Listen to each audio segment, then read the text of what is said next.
हमेशा ईरान के वो आयतुल्लाह अली खमनाई हमेशा पाकिस्तान के साथ खड़े हुए हैं, दुश्मन देश के साथ खड़े हुए हैं। और यहाँ का मुसलमान आज जो है वो खमनाई के इंतकाल पर, उसके देहांत पर, उसका शरीर शांत होने पर वो छाती पीट रहा है और ये चंदा इकट्ठा कर रहे हैं। किसी ने कोई इनकी मदद की है? पहलगाम में जो बेचारे नागरिक और पर्यटक मारे गए थे, सैनिकों के घर जा कर के कोई मिला है? तब इनके सोने चांदी, बकरी के बच्चे, बकरियां बेच करके ये वहाँ पहुँचा रहे हैं। अरे हम ये कहते तुम सोना चांदी अपने गहने ना बेचते, तुम बकरी बच्चे ना बेचते, कम से कम उनकी आर्थिक स्थिति ऐसे ही जाके तुम थोड़ी बहुत जो तुमसे मदद हो सकती थी वही कर देते। देखिए, देश जो है वो सरिया से नहीं चलेगा, देश जो है वो सरिया से, शरीयत से नहीं चलेगा। देश जो है वो कानून से चलेगा। यहाँ के जो कानून है, यहाँ के नियम कायदे कानून है, उनको फॉलो करना पड़ेगा। जिस देश में रहेंगे उस देश के कानून को फॉलो करना पड़ता। भारत माता की जय, वंदे मातरम। कोई मेरा ईमान नहीं चला गया। जब वो यहाँ रहकर फिलिस्तीन से प्रेम और मोहब्बत करते हैं और ईरान से मोहब्बत करते हैं, जब वो मोहब्बत उनके वहाँ उसके दिलों में जाग रही है, तो मैं तो कहता हूँ उनको वहीं भेज देना चाहिए। मेरा कहने का मतलब ये है। नमस्कार, मैं हूँ माही सिंह और आप देख रहे हैं the news paper. Iran Israel में युद्ध हुआ तो कुछ लोग भारत के जो ईरान को सपोर्ट करते हुए नजर आए, कुछ लोग इजराइल को सपोर्ट करते हुए नजर आए। लेकिन हालिया में अभी कश्मीर में जिस तरीके से लोगों ने अपने गहने, अपने पैसे, अपनी ज़मीन, अपनी जायदाद वहाँ पर ईरान के लोगों को दान कर दी और किस तरीके से आप देख सकते हैं कि पैसे जुटाकर ईरान के लोगों को भेजा। अब सवाल ये नहीं है कि आपने ईरान के लोगों को भेजा, सवाल ये है कि भारत में जब ऐसी चीज़ें होती हैं तो आप लोग का वो पैसा, वो धन, वो सारी चीज़ें कहाँ चली जाती है? क्योंकि भारत में भी कई ऐसे इंसिडेंट हुए, तब कश्मीर के जो मुसलमान थे वो खुलकर नहीं आए या इस देश के भी मुसलमान खुलकर नहीं आए। तो ये जो दोहरा रवैया अपनाया जा रहा है, भारत देश में रह के, भारत का खा के, भारत माता की जय ना बोलकर, वंदे मातरम ना बोलकर इस तरीके की चीज़ें होती हैं, तो कहीं ना कहीं इस देश के लोगों को आहत पहुंचता है। आज इन्हीं तमाम मुद्दों पर चर्चा करेंगे। हमारे साथ राव मुशर्रफ अली सर हैं जो देवबंद से आए हुए हैं। इनसे जानते हैं कि ये पूरी घटना को कैसे देखते हैं, जो यहाँ के लोगों ने पूरा चंदा इकट्ठा करके ईरान के लोगों को भेजा। कैसे देखते हैं सर पूरा मुद्दा? देखिए, आपने बात कश्मीर की है। हाँ। तो मैं समझता हूँ कश्मीर से ज़्यादा कट्टरवाद यानी कट्टरपंथी विचारधारा के मुसलमान शायद पूरे देश में ना हो। कल भी एक कश्मीरी यहाँ दिल्ली के अंदर पकड़ा गया है, आतंकवादी की उसमें कुछ गतिविधियों में लिप्त था वो। और जितने भी अब तक आतंकवादी पकड़े गए हैं ज़्यादातर उसमें कश्मीर के ही होते हैं। अच्छा। और कश्मीर में ही ज़्यादातर वो घटनाओं को अंजाम देते हैं। ठीक है। नहीं सर, हम इस मुद्दे पे ना जाके मैं ये जानना चाहूँगी कि जो कश्मीर में चंदा इकट्ठा हुआ ईरान के लोगों के लिए, वो मतलब जब भारत में कोई ऐसा इंसिडेंट होता है तो वो चंदा कहाँ चला जाता है, वो लोगों की मार्मिकता कहाँ चली जाती है? जो खामनेई के लिए छाती पीट रहे थे, वो जब देश की बात आती है तो कहाँ वो सारी चीज़ें चली जाती हैं? बात आपकी सही है। कश्मीर के अंदर ही पहलगाम में अभी हमला हुआ था। वहाँ पर कुछ आतंकवादियों ने वहाँ के निहत्थे नागरिकों पर और वहाँ के सैनिकों पर हमला किया था। बल्कि पहचान पत्र देख करके कुछ घटनाएं ऐसी भी हुई हैं जो उनकी हत्या की गई हैं। और पहलगाम में जो हमले हुए हैं तब वहाँ के कश्मीरी कहाँ गए थे? पहलगाम घटना पर लेकर के तब उन्होंने कोई शोक व्यक्त नहीं किया है, कोई मोमबत्ती गैंग लेकर के, मोमबत्तियाँ लेकर के सड़कों पर नहीं आया है। किसी ने भी पूरे भारत में कोई प्रोटेस्ट नहीं किया है कि वहाँ पर कश्मीर में पहलगाम में हमला हुआ है, निहत्थे नागरिक मारे गए हैं, पर्यटक मारे गए हैं, हमारे सैनिक भाई मारे गए हैं। तब ये कहाँ चला जाता है?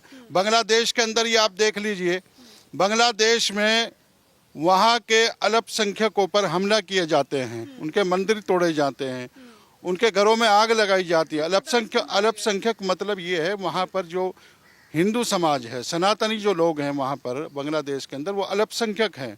बहुसंख्यक वहाँ पर मुस्लिम हैं। मंदिरों पर हमला किया जाता रहा है। तब ये कहाँ जाते हैं प्रोटेस्ट? ये मोमबत्ती गेम कहाँ जाता है? ये छाती पीटने वाले, प्रदर्शन करने वाले तब क्यों हैं? इनके मुँह में क्या दही जम जाती है? उस वक्त कहाँ जाते हैं लोग? और आप ये देख लीजिए, वहाँ अभी 3 दिन पहले ही बंगाल के अंदर रामनवमी का जुलूस निकल रहा था, वहाँ पर उन पर पथराव किया है।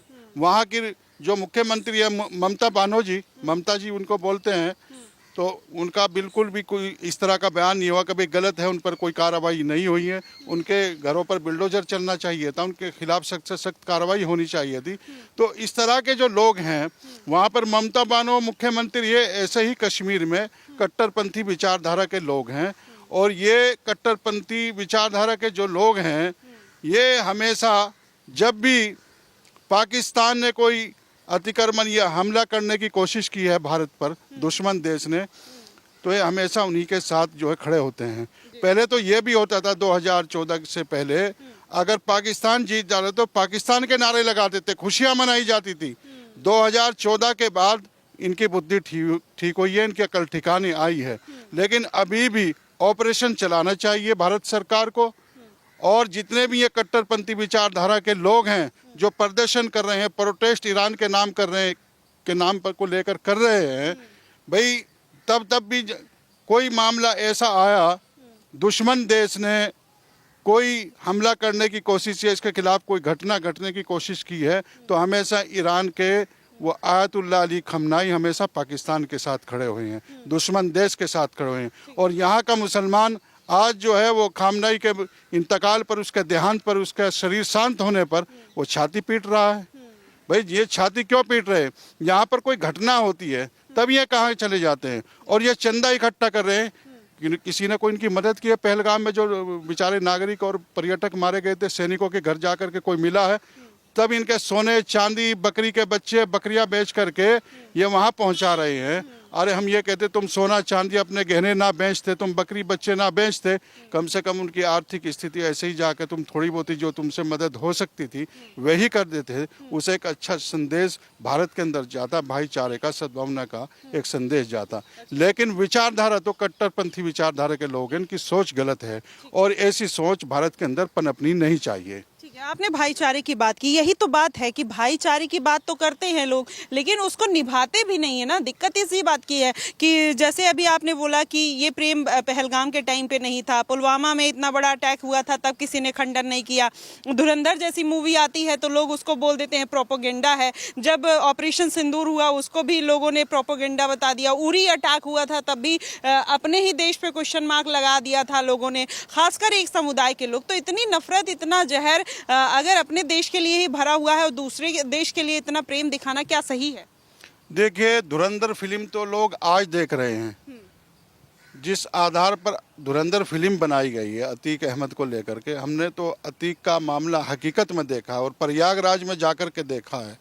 आप कभी वहाँ जाइए, वहाँ के लोगों से मिलिए। गरीब लोगों की ज़मीन उन्होंने हथियाई है, अवैध कब्जे किए हैं सरकारी ज़मीनों पर। और डीएम और एसएसपी तो उनके ऐसे चलते जैसे सिक्योरिटी गार्ड हो। तब उनका काफिला वहाँ को प्रयागराज में को या उस क्षेत्र में को कहीं निकलता था तो कितना ही बड़ा नेता हो, चाहे उस वक्त के माननीय मुख्यमंत्री हो, उनका काफिला रोक दिया जाता था और अतीक अहमद का काफिला निकाला जाता था। ये हालात थी और बहुत लोगों को, निहत्थे लोगों को और बेगुनाह लोगों की उन्होंने हत्या की है, बेचारों की, और उसकी सज़ा अल्लाह ताला ने उनको दी है। यानी कि उनका अच्छा इलाज किया है, यानी कि अल्लाह तबारक व तआला ने उनको जहन्नुम रशीद कर दिया है। अच्छा, ये जो अल्लाह ताला की आप बात कर रहे हैं, क्या अल्लाह ताला भी सिलेक्टिव है कि अगर आप इस देश के साथ खड़े रहेंगे तो हम आपके साथ हैं, उस देश के साथ नहीं खड़े रहेंगे तो हम आपके साथ नहीं हैं, या सबको एक समान रखा जाता है? क्योंकि आप देखिए कि खामनेई के लिए इस तरीके के लिए छाती पीटना, गाजा फिलिस्तीन के लिए इसी तरीके की छाती पीटना, लेकिन वहीं दोहरा रवैया तब देखने को मिलता है जब दीपू दास की बर्बरता से हत्या कर दी जाती है। वहाँ पर आप पाकिस्तान में देखिए कि किस तरीके से हिंदुओं पर अत्याचार किए जाते हैं। तो क्या हमें अपने देश के नागरिक होने के नाते उनका सम्मान नहीं करना चाहिए या फिर उनको अपने बराबरी के हक पर नहीं देखना चाहिए?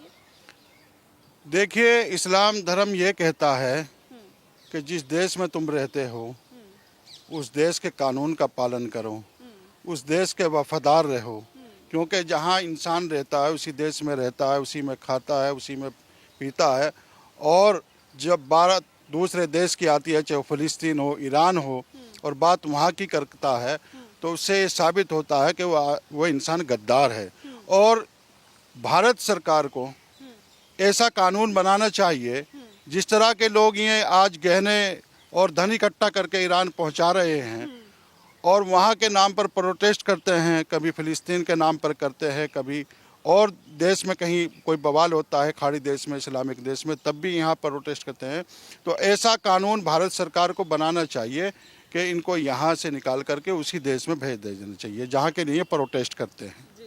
तो मतलब क्या ऐसा अगर भेज दिया जाता है तो फिर तो यही होगा कि डेमोक्रेसी खतरे में है, हम तो ऐसे ही बोल रहे थे, तमाम ऐसी चीजें फिर निकल कर क्योंकि उन्हें इस देश से मोहब्बत नहीं है ना। इस्लाम धर्म क्या कहता है कि जिस देश में रहते हो उससे वफादारी करो, उससे मोहब्बत और प्रेम करो उस देश से।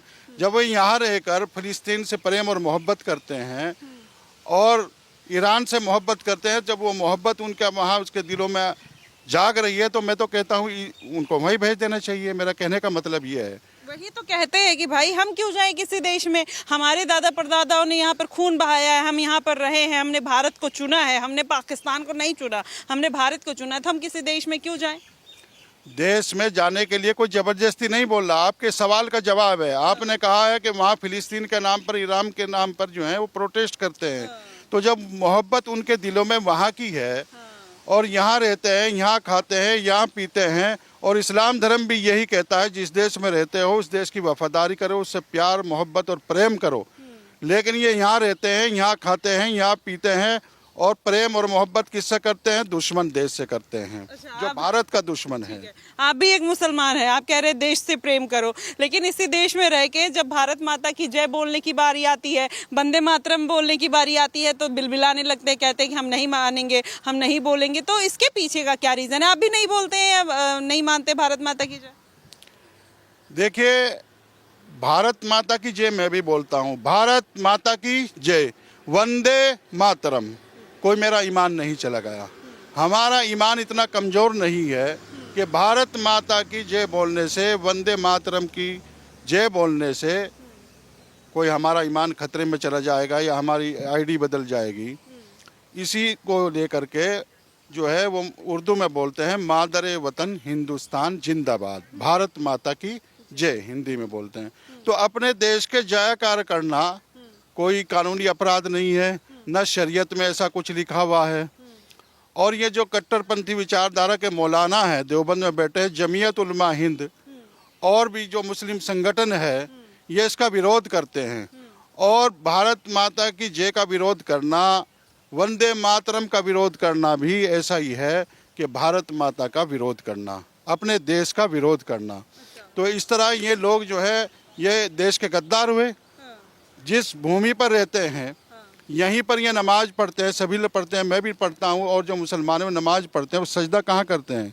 इसी भूमि पर करते हैं, इसी धरती को करते हैं। दफन भी इसी में ही होना है, मैं वही जानना चाह रहा हूँ।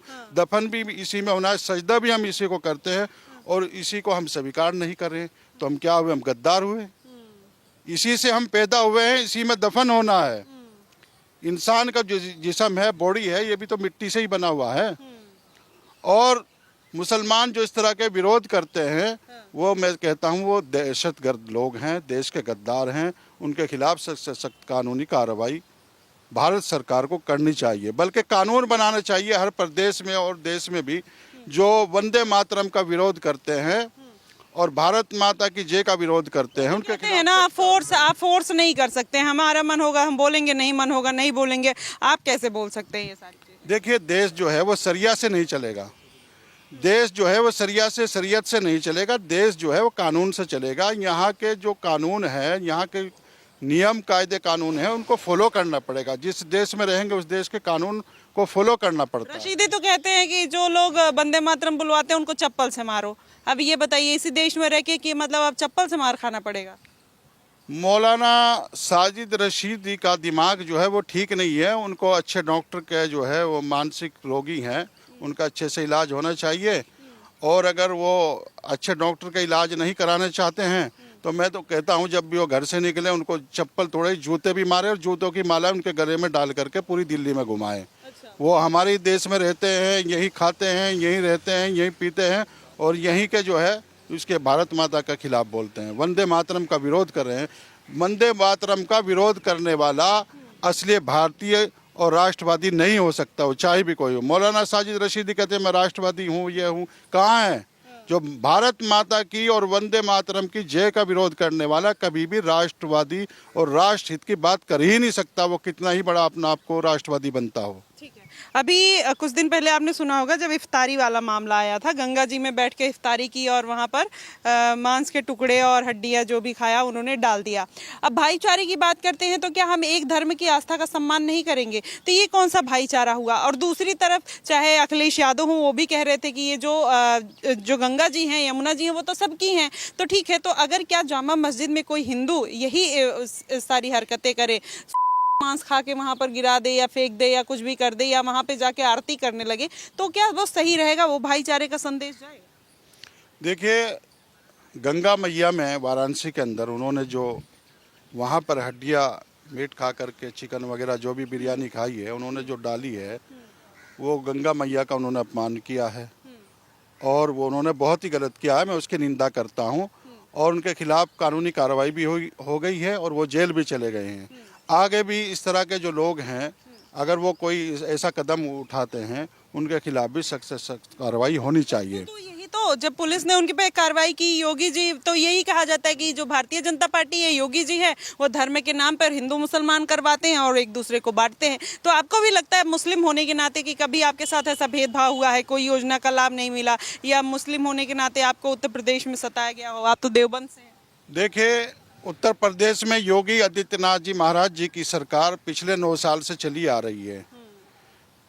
बिना संप्रदाय, बिना धर्म, बिना जाति देखते हुए सबको, बिना भेदभाव के सबको योजनाओं का लाभ दिया जा रहा है। चाहे वो आयुष्मान कार्ड हो, उज्ज्वल योजना हो, आवास योजना हो, राशन कार्ड की योजना हो, और आपके जो है वो वैक्सीन वगैरह जब आया था, ये उसमें भी लगाई गई थी 2020 में सबको, बिना लोभ लालच के। तो सबको एक समान देखा जा रहा है, कोई हिंदू मुस्लिम की कोई बात है ही नहीं है। ऐसे ही जो है बिल्डोजर की कार्रवाई बिना भेदभाव की जा रही है, वह हिंदू देखा जा रहा है ना मुसलमान देखा जा रहा है, ठीक है ना। ऐसे ही इनकाउंटर हो रहे हैं। मुसलमान के घर पे चलता है, हिंदू के घर पे नहीं चलता है, ऐसा नहीं है, सबके लिए बराबर है। जैसे योजनाओं का लाभ सबको दिया जा रहा है उत्तर प्रदेश निवासियों को, ऐसे ही निष्पक्ष जो है बिना भेदभाव के बिल्डोजर भी चल रहा है। वो किसी भी धर्म जाति से ताल्लुक रखता हो, जो अपराधी है, जो गलत काम कर रहा है, उसके घर बिल्डोजर चलेगा। वो किसी भी धर्म का मानने वाला हो, धर्म से कोई ताल्लुक नहीं है। कानून का राज है, गुंडा राज नहीं चलेगा उत्तर प्रदेश के अंदर। योगी आदित्यनाथ जी का कहना है कि गुंडा राज में चलना नहीं दूंगा। गुंडा राज हमेशा समाजवादी पार्टी की सरकार में चला है। आप देख लिए 2013 का दंगा कहाँ समाजवादी की सरकार में मुजफ्फरनगर में हुआ था। सांप्रदायिक दंगे किसने कराए हैं? कांग्रेस पार्टी जब भी सत्ता में आई है केंद्र में, तभी सांप्रदायिक दंगे हुए हैं। समाजवादी पार्टी तब सत्ता में आई है, तभी झगड़े और गुंडा राज और सांप्रदायिक दंगे, तमाम झगड़े तभी हुए हैं जब समाजवादी पार्टी सत्ता में उत्तर प्रदेश में आती है। ठीक है, तो देखिए, ईरान इजराइल के युद्ध के बीच जो सब लोगों ने अपना सामान दिया, अपनी ज़मीनें दी, यहाँ तक कि अपनी बकरी दान कर दी, कान के कुंडल, मतलब तमाम ऐसी चीज़ें जिससे जो बन पड़ता था, बर्तन, चांदी, सोने, सब लोगों ने अपना दिल खोल दिया। लेकिन जब भारत में कोई मुसीबत पड़ती है, भारत में कोई आफत आता है, तो लोग इसी सरकार को क्रिटिसाइज करने लगते हैं। फिर वो उनका दिल जो है वो छोटा हो जाता है। वो कहते हैं कि हमारे पास खाने और पहनने को नहीं है। लेकिन कश्मीर से जो वीडियो इस बार देखने को मिली वो भयावह है, और देश में अलग अलग जगहों पर वही प्यार खामनेई और ईरान के लिए देखने को मिला है। फिलहाल इस प्यार को आप क्या नाम देंगे, आप हमें जरूर बताइएगा। फिलहाल के लिए बस इतना ही। देश और दुनिया की तमाम खबरों के लिए हमारे साथ बने रहिएगा द न्यूज़ पेपर पे। धन्यवाद।